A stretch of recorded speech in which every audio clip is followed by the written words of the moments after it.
The Port Podcast with Craig Bell Estabrooks. Welcome back to the latest edition of the Port Podcast. This is a very special, meaningful episode today. I'm joined by my colleague, Andrew Dixon. He is the Chief Operating Officer at the Port of St. John, and Andy's entering into a very interesting new milestone in his career called retirement in a few short months.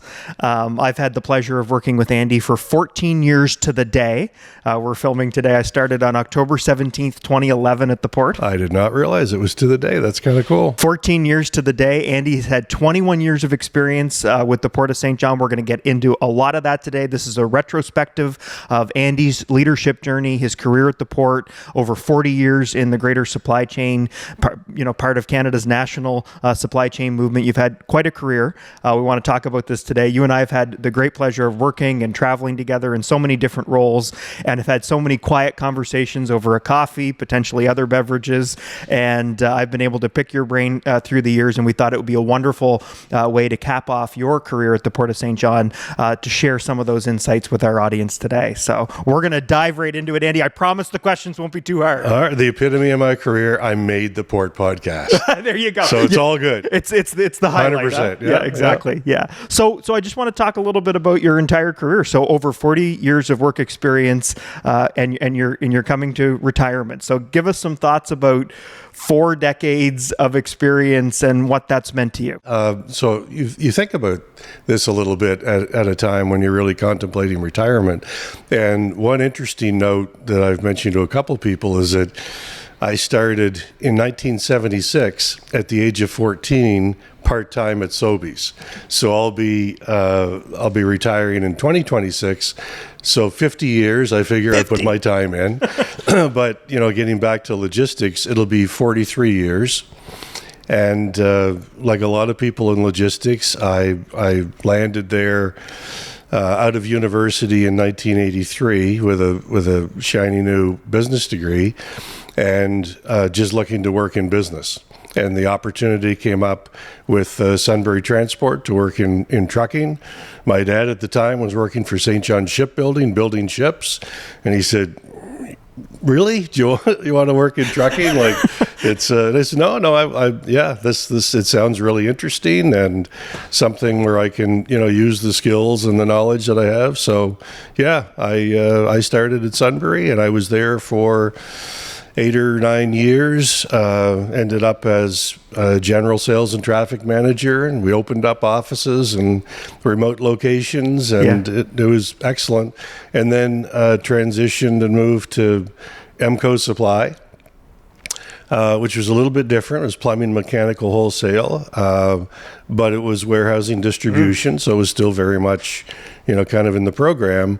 And then kind of more to the point, the trucking was really valuable, the warehousing very interesting and valuable. But then I came back to St. John and went to work for Logistec stevedoring at Forterm and BTI on the west side of the Port of St. John. So let's dive into a little bit more. So you have this great experience in trucking, and you're in the warehousing. You're kind of representing cargo owners, so you're seeing that side of the coin.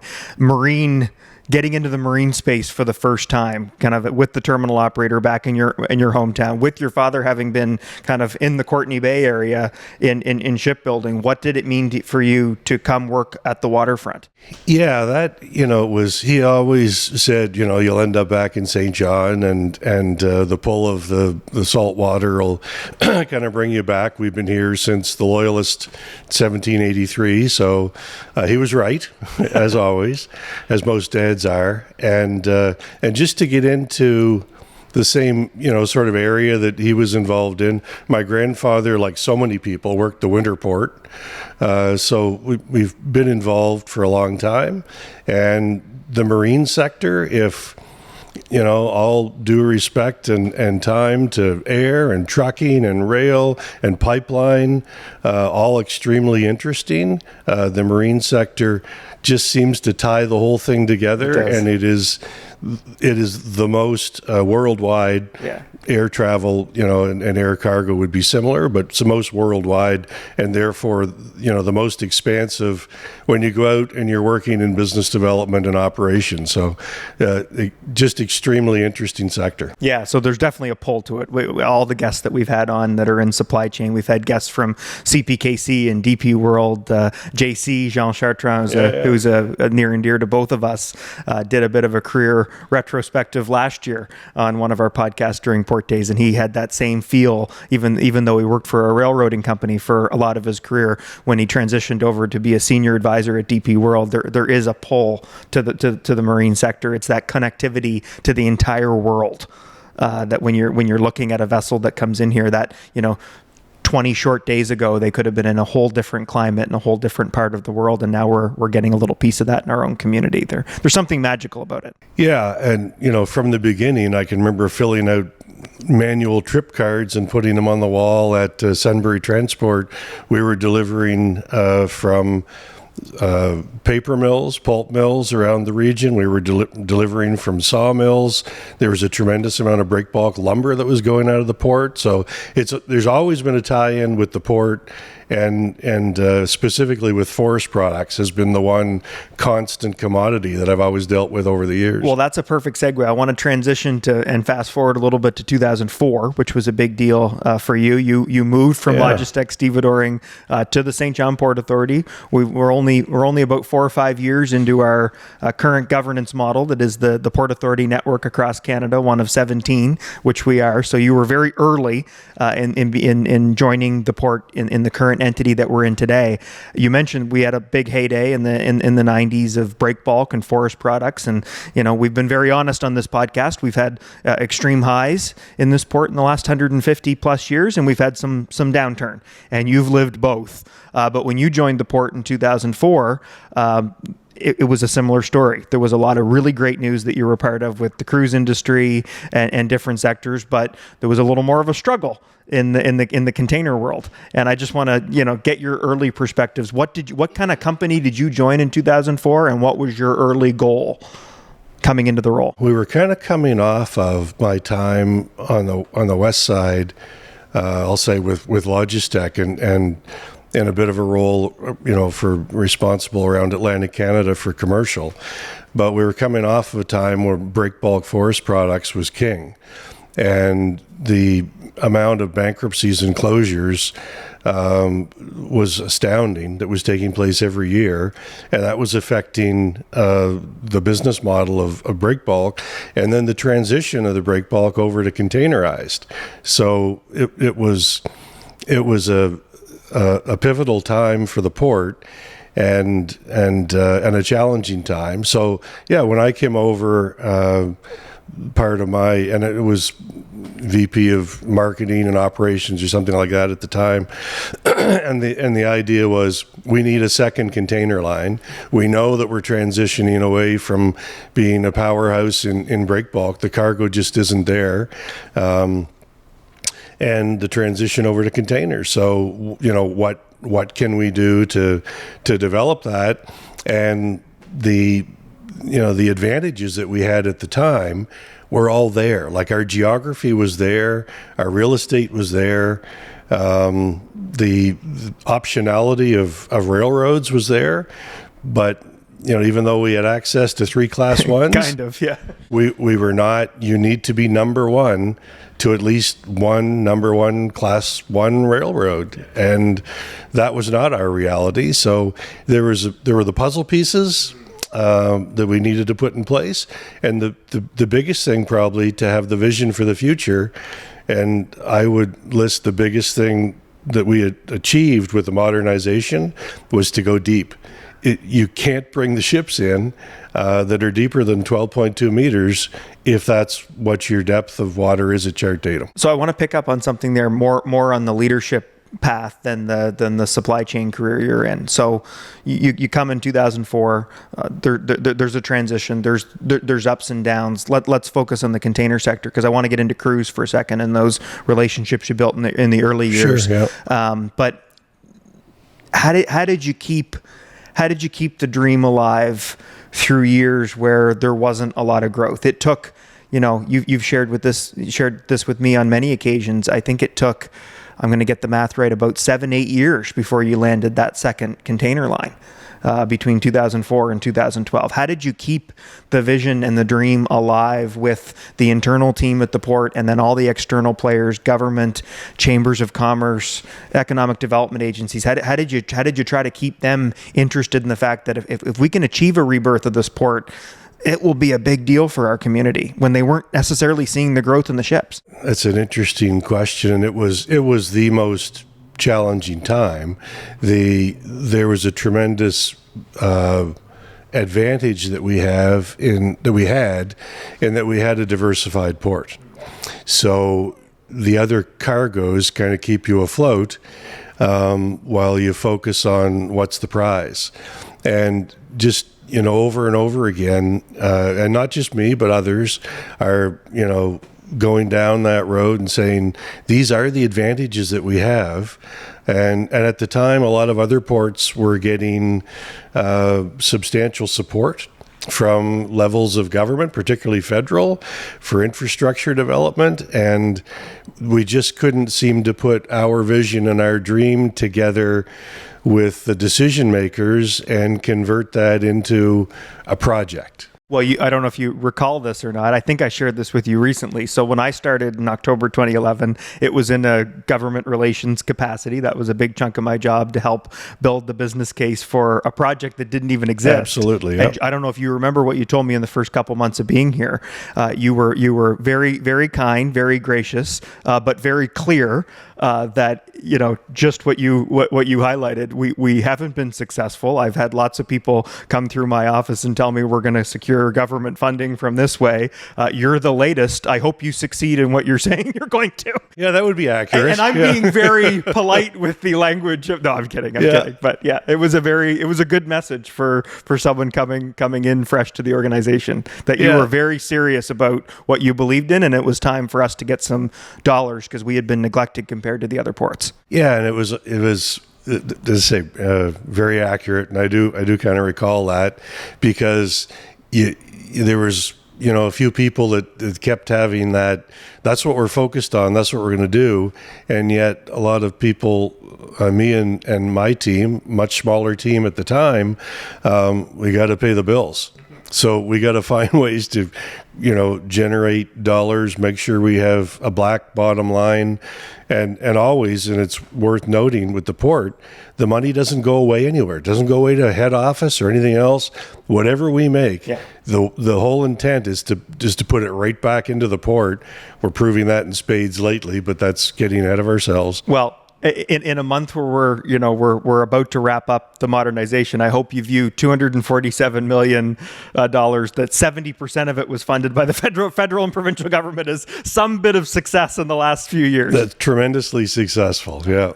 And thank goodness we had we had enough, as you know, and you lived it as I lived it, just enough borrowing.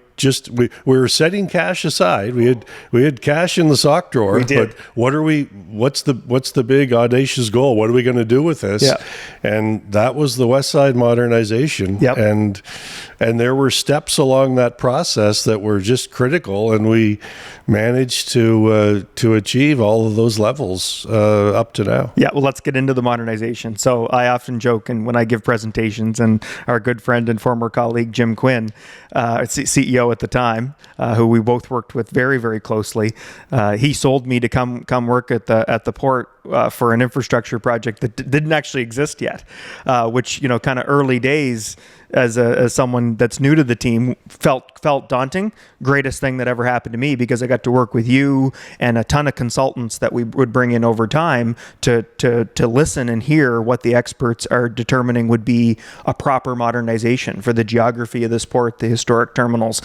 No one was more influential in what ended up becoming that design than you. I mean, let's be honest. We had a lot of consultants. You mentioned the marine side depth. We had great people. John McCann, Chris Hall were our former harbor master masters that worked, but you were the architect of that modernization project. How did you map that out in your mind? I know I was part of a few meetings, and everyone thinks it's very scientific and engineering focused, and it is in the end. The projects are a very important civil and marine, engineering play, but the vision piece is not. It's a little bit of instinct and a lot of intel from customers and cargo owners and terminal operators and rail executives that you would have picked up over time. So how did you come up with what ended up being that design? I remember the meeting at the Union Club where we changed focus entirely, and you came basically wrote it out on a piece of paper, and that's what that became. Yeah, and you mentioned when Jim Quinn, and he had a lot to do, as and we both have a ton of respect for Jim and the years that he spent on the project. And he came to the port, and that was part of that vision. Like, we just don't get support from levels of government. What's our vision? What are we going to do? And Jim determined, looking around the port, well, Pier 1314, which for folks that's the one that's kind of closest to Bay Ferries, that's been decommissioned for longer than I've been at the port, but that's the one that was in the worst state of repair, obviously. Yep. And the thought was, well, let's get money to revitalize that. So Jim came to me and said, what would be the purpose? Like, is it cruise? Is it bulk? Is it break bulk? Is it container? What do you think? So before we get into consultants, I did my thing, and I came back and said, if we're going to do something there, our most likely to succeed is to develop a container terminal. That's where the world's going. There's a place for us. It's always been the vision. So we started to embark on some initial drawings of what we would do in that area. And then, yes, I remember well, and as you say, sometimes things aren't complicated. I was sitting in my office, I was thinking about it, I was looking up at at a picture of the port that I had in front of me at all times to kind of just dream big. And I think I said out loud, oh my gosh, we're doing the right thing in the wrong place. And I got our port engineer, and I said, I want you to draw this out for me. What if we just forgot about 1314? It's a derelict pier. It's a breakwater. We don't need to fix that up. What if we filled in the slips and did an expansion on the existing container terminal, got the depth there, made it a superpower, and kind of mapped it out quietly over the run of about a day, and then rolled it out internally, and the project flipped to a new location with the same kind of vision, but that would have been two separate container terminals. And it made infinitely more sense to do it with the assist of all the sheds, the shipping sheds that are over in the west side, to have cargo in, to have the rail there, intermodal at the back. It all just made very good sense. But I remember it just clicked for everyone. I mean, I'm really early in my time here, so I'm a pure observer at this stage in the conversation. But I just remember everyone's eyes lit up, and obviously Jim just absolutely fell in love with that project, and we were quick to scope it after that. Then the ball really started, and we had consultants come in, and then kind of by 2014 we were off to making this a government relations exercise and asking for the funding and building that economic case that obviously you were a big part of. I want to skip right to present day, and then you fill in everything that's happened. So let's jump immediately from that moment in 2012 when you secured your first global container line in decades. Yes. With MSC. MSC, yeah. The modernization's born. We had that famous meeting. We were set on what it would look like. Takes a while to get that in place. Yeah. So jump all the way from 2012 to 2022 and present. So a lot of things have happened. Just to give everyone perspective, 50 to 95,000 20-foot equivalent TEUs was the norm of this port, kind of from the 80s on. Very true. Yeah, kind of up and down and cyclical. And again, forest products, big part of the break bulk business through the 90s. But at this time in 2012, 50, 75,000. We did a little more a couple of years into that. Now we jump to the present day. 150,000 TEUs becomes our new norm a decade later in 2022, and this year we're on track for over 200,000 with a good line of sight to 3 in the coming years. Indeed, yeah. Indeed. So what has that been like? All those years early on, from the logistic side, coming to the Port Authority, takes 8 years to get the first container line, takes 15 years to get meaningful infrastructure dollars in place and tenders out. What has this rapid growth looked like for you? Well, I mean, in a word, it's astounding. It's gratifying. It's fantastic for everybody on the team. There are so many people that, like yourself, like so many people in our ops and engineering, everybody is, kind of rowing in the same direction. But yeah, it took years to get that first container line that gave us MSC, that gave us connections around the world. But with that line, and even to this day, it's not a rail program, it's just truck. And so it's good, but we needed to expand the rail. And, the first dream was that second container line. Well, that was met, but then the dream after that took a lot longer, and that was to break 100,000 TEUs. And to know that this year that we're currently in, we're going to explode past 200,000 by a very decent margin. Yeah, it's as good as it gets. We have as you know, we have a picture now that's kind of on the screen digitally and sort of permanently when there's nothing else going on in the boardroom, and it's a recent aerial of the port. Well, a few years ago, it'd be an artist concept. I know. It's just amazing to look at that. To me, too, walking through our hallway, if anyone's been in the Marco Polo cruise terminal before, our offices are on the second floor. And typically, one of the most exciting images was one from 1930. Because the port had recently transferred at that time from a department of City Hall to being a federal asset, kind of post World War I. We were part of the National Harbors Board. There was a rebuild of the port after a fire in the early 1930s. So this was pretty modern infrastructure for the time, stuff that's in great shape today. So I always looked at that image with pride. You had CN on one side of the harbor, CPR as they were called at the time, CP Rail competing on the other side. I'd say for the first time in a long time, the most interesting image of the port now is the current state, and kind of what we're we're really reclaiming a lot of the past and making it better and making it more efficient. And I think that's the exciting part for me and you and our whole team, I think. And we're staying true to. There's a couple of tenets that have always been important: diversity. So, within the port, and there's no better example than the pandemic, that, I can recall the revenue that we got from cruise for 2 years. If I think back to the financials, 0. So, not a hard number to not remember. a hard number to take, but we were able to continue, as you know, through the financing and everything else, and continue on with our program. So that was really important.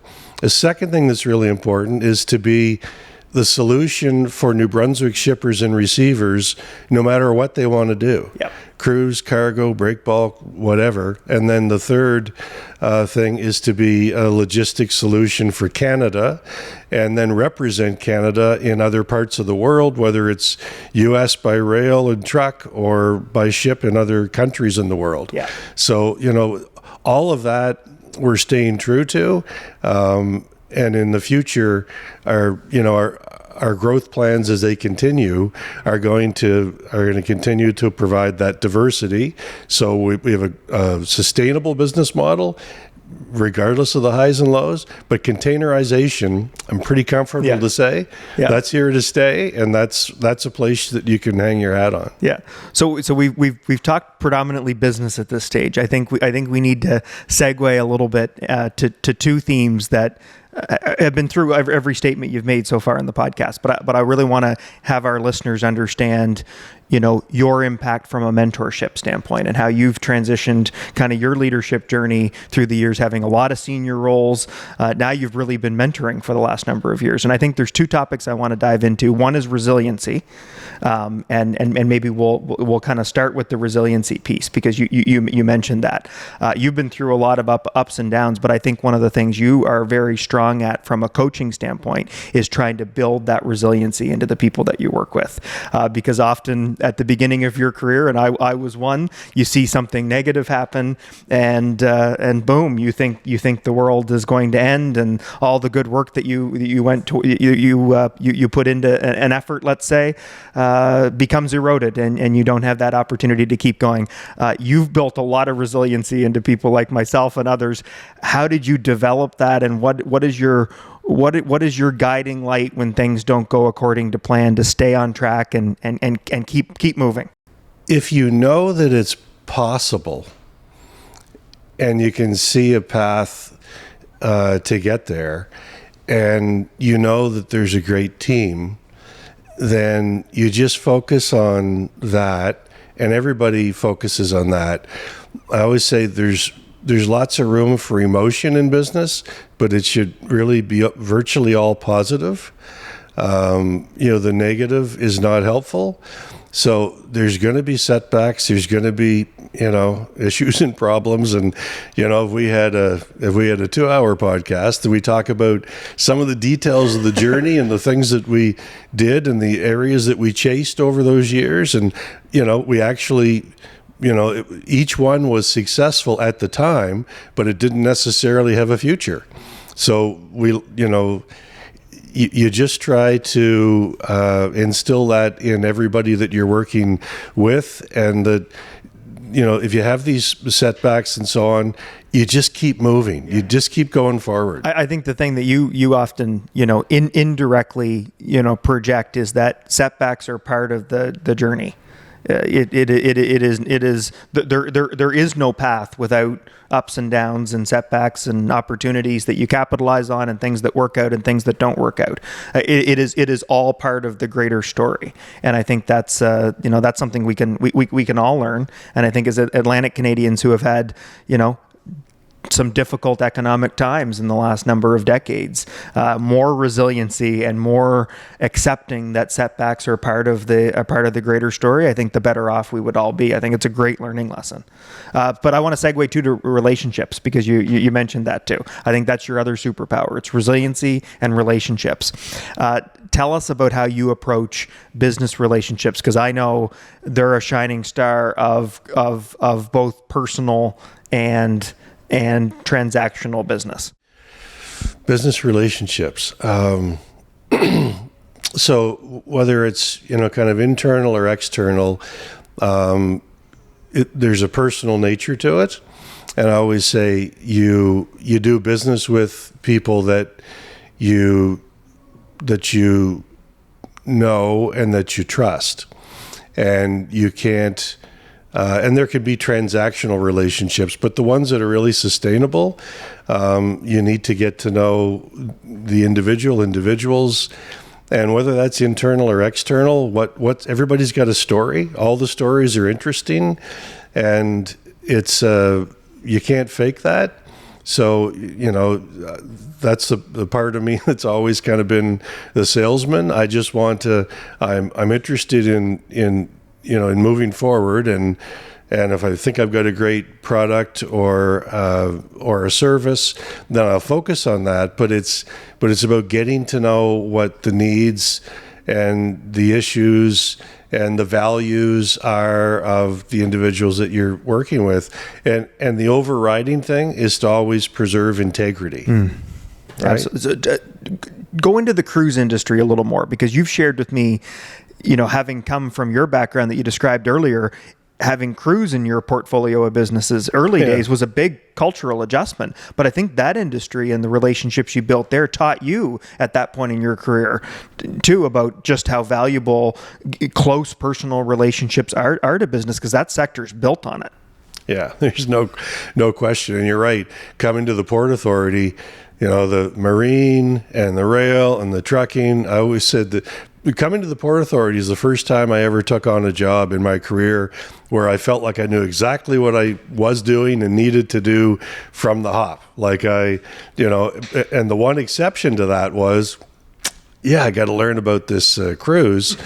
And, big shout out to Betty McMillan, Yes. who I joined, and then she was on my very small team, and I was on her team where it came to cruise, and we went wherever we needed to go, and it was a very personal industry.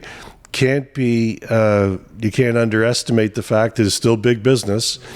But you can put a strategy together. You can figure out and get the right people, whether it's in Shorex or itinerary planning or executive management or marketing, and then give them a compelling story and reason. And we were able to affect big moves by big clients to start to call St. John in a big way, like Carnival, like Norwegian, Right. And Norwegian was a tough one, and one I had such a hard time getting the vice president at Norwegian. I wanted like 1 hour with him. So finally I reached out to him and I said, so here's what I'm going to offer you. I want 1 hour of your time sometime over the next calendar year. I don't care where it is. I don't care when it is. You pick it and I'll be there. And that's it. Hard to say no to that. Well, yeah, it's 100% flexibility, and how often does he hear that? So I got my 1 hour, and it was with the support and backup, of the whole team here. We had the messaging, we had the strategy, and we got a bunch of calls in Norwegian that kind of came after that particular initiative. But yeah, a very personal industry, and a very huggy industry, as you know now. Yeah. But tremendously interesting. And now Natalie Allaby carries on our leadership in that area from Betty McMillan, and she's doing a fabulous job. Yeah, we have been and continue to be in great hands in the cruise sector. We both agree with that. Absolutely. Yeah, no question. So now a few more targeted questions. 2025 versus 2004. What's the biggest difference in the Port Authority now compared to the group that you joined 21 years ago? You noted this in the beginning. We were 5 years into a brand new environment with the Canada Marine Act, CPA. So it was the Port Authority of 2004 was not, it was far slower to react. It was more based on, providing the operations for safe operations in the harbor. That wasn't a big force on, I would say, the development of business and on strategy.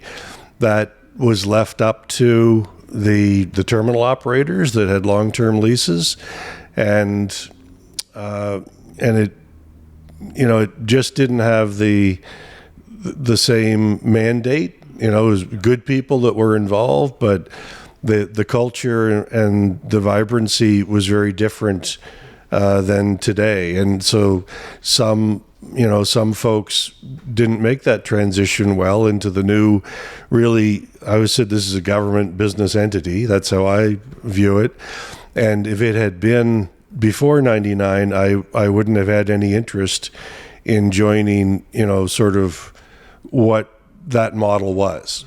But knowing that everyone was looking to break out in the whole Canada port system, and it was a really great time to come in. A little frustrating by times for me, and I think perhaps for some people that I was working with kind of some new ideas, and I had to develop more of a value on, quite frankly, on community and on impact and on doing more than just creating wealth, creating bottom line. Yep. That was important, but these other things were incredibly important. And so I needed to find some of that balance myself, while the Port Authority of the day needed to have a little more interest in, the bottom line, make money so we can invest money, right, and make sure that the infrastructure isn't falling apart. Yeah. So I think the summary is the port you're leaving is very different than the port you're than the port you joined 21 years ago. Yeah. And, as you say, all due respect to the people that worked then and the people that work now are working in a particular environment that is somewhat handed to them. And in both cases, they're sort of doing their job. But the job that's being done today, I think we're an entrepreneurial port. We are low ego, and the 4 years that I've now been working directly with 3 CEOs. Al Soppet, to be remembered with great admiration. Jim Quinn, for all that he did throughout all of those years to courageously sort of move the ball ahead, and now yourself for the next 4 years. We've had the right CEO at the right time for the right job. And I've enjoyed working with each one immensely, but never more than today. This is just, I appreciate that. We have a great relationship, and you came in with the experience that you had and the knowledge that you had, but just an exceptional leader. I want to put that right out there. Appreciate that. And I hope that the port will benefit from many more years of leadership. You're young. You got 25 years left here. Boy. We should sign them up right now. That's all I'm saying. Well, these conversations that everyone's going to get to witness, we do this on a daily basis, if not multiple times a day. And I do want to note that while this is a retrospective edition to hear about your leadership journey and give a lot of people insight, you're not leaving us entirely. We're still going to have these conversations, maybe not daily, but close, quite a bit. Andy is staying on as a strategic advisor to the port post-retirement. All of his knowledge and skill set and contacts, you don't let walk out the door when someone goes. And I think it's going to be mutually beneficial because, you've still got a ton to offer Canada's supply chain. That's clear when we go to conferences. People pick your brain, all across the board. And I don't think you want to lose that either, because we're at an important point in our country, not just port, that if we're going to truly diversify and trade with different routes around the world as a country, coastal ports, a tidal coastal port with better water depths than we've ever had, very important to Canada's supply chain. So we're thrilled to have you stay on. Just a couple more just high level ones. We talked a little bit about mentorship. Have there been a few people in your life that were mentors for you, and what kind of wisdom did they impart on you that's still true to you today? Sometimes the simplest examples are the best ones. And some folks that are listening may understand how much of an impact it can have. I went to Sunbury Transport. I was hired by a fellow by the name of Rick McClellan. He was the general manager there for only 4 months, and then he left, and Jack Walker came in, and he was there the duration of the time I was there, and an excellent GM. But Rick was, sort of from Ontario, Upper Canada kind of deal. He was a hard-hitting, Toronto kind of guy, and it was a different time in management. And I settled down in the dispatch room, so I'm behind the dispatcher and I'm filling up trucks with loads every day. And I looked around and noticed there's no clock you get your watch, but there's no clock. The dispatch room. So I was up and I was talking to Rick and said, so I just noticed there's no clock on the wall in the dispatch room. And he said, yeah, okay. And I said, well, but everything we do is by time. It really matters. And yeah. Well, shouldn't there be a clock there? Yes. Well, should we go and get one? Sounds like a good idea. I can go get one and I'll put it up. Yep. Get it done. Okay. Do I pay for that or do I get the money back? No, of course you get the money back. Just get the clock and put it up on the wall. Oh, that's very funny. Okay, there's the first thing. If you see something, take initiative, make it happen. Oh, you know what I mean? Does that story perfectly for our listeners encapsulate who Andy Dixon is? You are always identifying the gaps and not just noting them, coming with full-fledged, well-thought-out, whiteboarded solutions.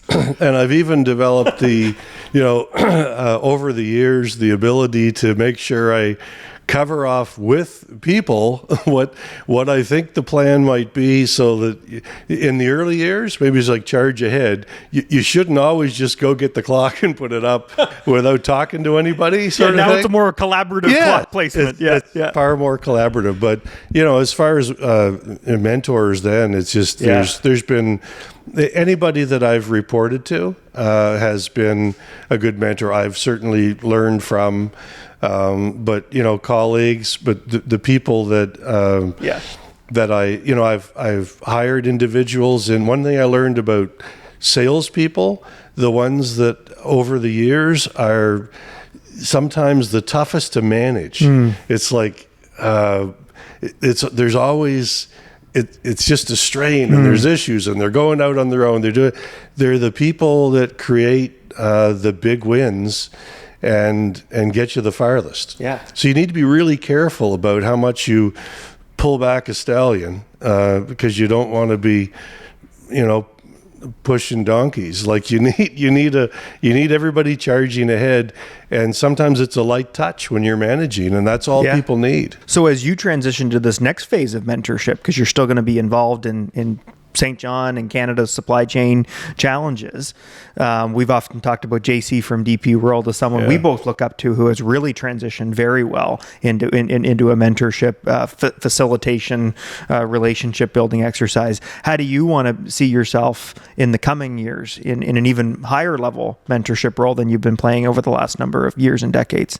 The biggest thing I'd say is that I'm very flexible to see what transpires. So, we talk about diversity of the port.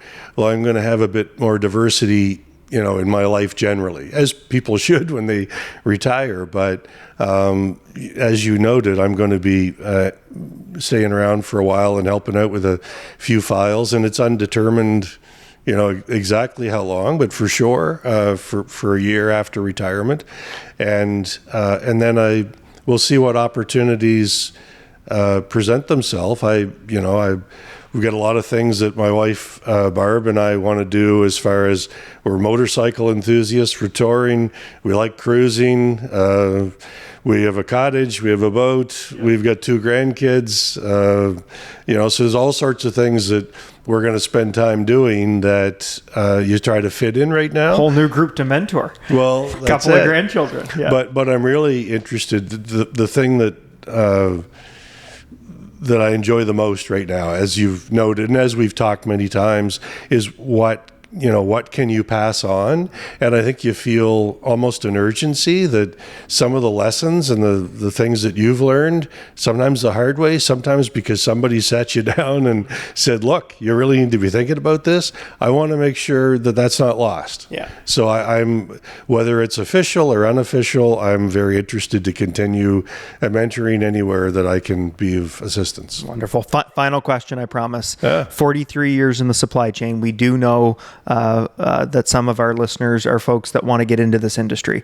It's more top of mind over the last number of years through pandemics, through tariffs, through general St. John awareness that the port's hiring and that there's people over all sorts of different segments, from marine operations to longshore work, stevedoring work like you were in.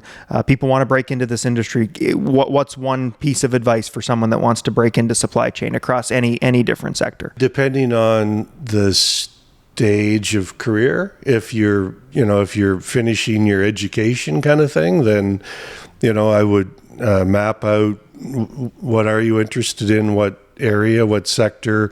There are some things like freight forwarding that cover all the sectors, or you could be specific in rail or truck. I don't think it matters where you start. And if you're already in the midst of your career and you're looking to make a transition, I'm a big believer in the CITT program, which certifies logistics professionals. I got into trucking in 83. I started that course, correspondence, in 85. I got my CCLP in 89. And every move that I've made since, it's assisted me in the knowledge that I learned, the contacts I had, but also just the credibility. So, I think if you want to get into a specific area like logistics, then make sure you have some specific training, certification, education in that area. And the Port Authority has, I was obviously the only one that had that certification when I came.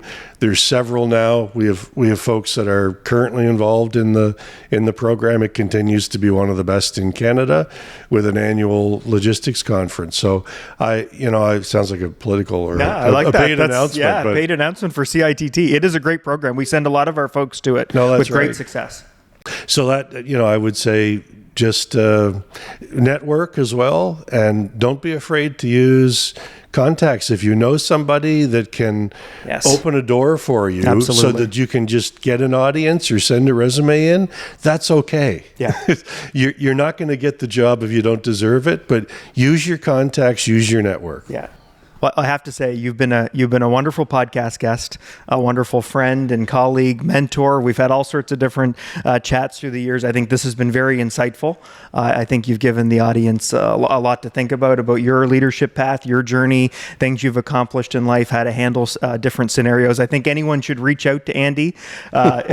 We could sit here for another few hours and tell amazing stories that aren't suitable necessarily for the camera and the wider audience. So pick Andy's brain, because he's got so much insight. But I can't say that we're we're going to miss you, because you're still going to be with us every step of the way, whether it's a physical presence, whether it's helping us problem solve, or with all the lessons that you've taught us that stick with every one of us. So we're really fortunate to have you on the team for the last 21 years. I've been fortunate to work with you for 14, and really in this capacity for the last 4. And we're thrilled that you joined us today on the podcast. Thank you so much. I appreciate the opportunity and really enjoyed the conversation. You've been so kind in your comments, and it starts and ends with a team, and I'm proud to be an important, significant team member over that time.